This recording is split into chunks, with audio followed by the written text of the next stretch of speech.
Growing up downtown Newport News while at An Achievable Dream was home away from home. That was my safe place. Coming home, it was gunshots, it was fights, homeless people walking up and down the street, people stealing your clothes off the lines. You never know what to expect next. Not able to afford clothes, being in Section 8 on food stamps. Growing up, 5 kids, making maybe $13 an hour is rough. We hung out on our little street, and that was pretty much all we knew. We knew our block, and it was pretty much limited to that. There was an opportunity to be a part of this program. It started out as a summer program to learn to play tennis and have access to different kind of resources that folks in my neighborhood aren't used to getting, and thought it was a great opportunity. My parents signed me up.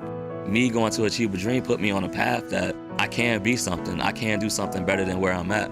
We experienced a lot in Achievable Dream. We got to see different things. We got to go on trips and water country, and all that stuff was exciting. Canoeing, I remember going canoeing with Achievable Dream. It was all worth it.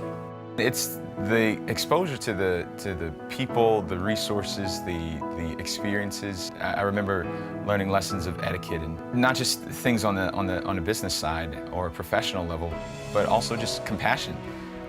That there is no limit to compassion, and I don't know if I would have been able to grasp all those things and learned how to put those things together if not for the Achievable Dream program. A lot of the teachers, they got very personal and close with us. If anything was going on at home, they was always involved, or any help that we needed, they was always involved. So, like I said, it's family, it's a big brother program, almost what it felt like, and everybody was very attentive to the kids. I could say what stands out the most about Achievable Dream is the love and support. It's like we're all one family. I remember Sergeant Brown.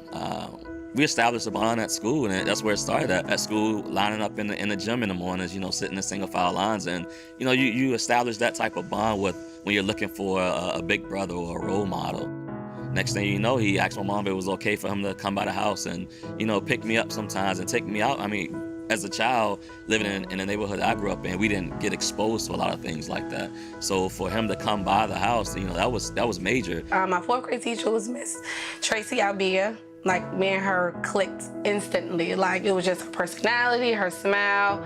And as a child growing up, because it was 5 kids, so my mom showed all of us love, but to get love from another woman, it was just like, oh, she really likes me. Like, she treats me like her daughter. Mr. Darren Reed, he was my 7th grade teacher, and Mr. Mandrill Blackman. Like, I look at those guys as fathers. Like, they showed all the kids love, tough love, which we all needed. So, like, even my father wasn't there. So just being around them, they showed me, just that dad love. We had, they just did that for all of us, and I appreciate that. Going into a school system like the Achievable Dream, it put a smile on your face every morning. It was almost like it made you smile. You had somebody's hand to shake when you got off the bus. Somebody that you can talk to and that'll crack jokes, and something to look forward to, kids to look forward to, military to look forward to. I lost both grandparents, both my grandmothers my senior year. So just going to the hospital, seeing the doctors, seeing basically the nurses and how compassionate they were to my grandmother and just in general.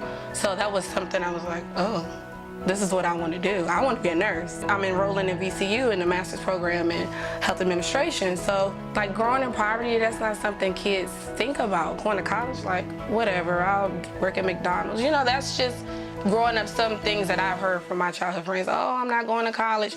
Now I'm working for Northern Grumman as an information systems analyst and doing IT work, working from home.